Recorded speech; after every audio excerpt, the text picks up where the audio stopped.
जंगल में आता है। वहाँ पर टेड के कपड़े और वह हथकड़ी उसे मिलती है। थोर जंगल से भागकर सीधा जेनेट के घर के पास आता है। वहाँ पर वो भेड़िया था जो घर की ओर आगे बढ़ रहा था। यह देखकर थोर उस भेड़िए को रोकने में लग जाता है। आखिर जेनेट घर से बाहर आती है तो वहाँ पर थोर था। वो भेड़िया वहाँ से चला गया था। जेनेट थोर को घर के अंदर ले जाती है। जेनेट ट्रेलर में आती है तो वहाँ पर टेड नहीं था। जेनेट को वहाँ पर एक डायरी मिलती है जिसमें टेड और एना की फोटो थी। वहाँ पर एना की डेड बॉडी की भी फोटो थी। यह देखकर जेनेट चौंक जाती है। जेनेट देखती है कि उस डायरी में टेड ने लिखा था कि भेड़िए ने उस पर हमला किया था।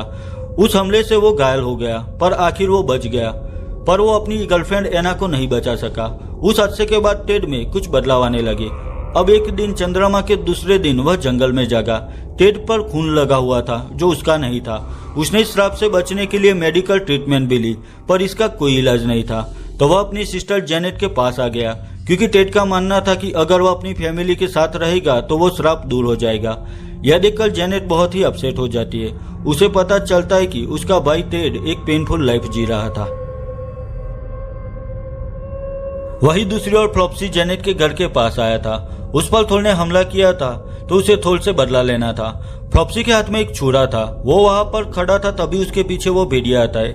उसे देखकर फ्लॉप्सी की सारी हवा निकल जाती है।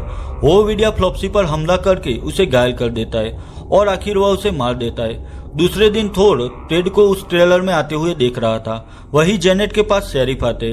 वो कहते हैं कि कल रात हमें एक डेड बॉडी मिली। मरने वाले शख्स का नाम फ्लॉप्सी था जो कि एक सेल्समैन था। फ्लॉप्सी की लाश जंगल में मिली थी। उस पर किसी जानवर ने हमला किया था और वो जानवर फ्लॉप्सी को खींचकर वहां पर ले गया था।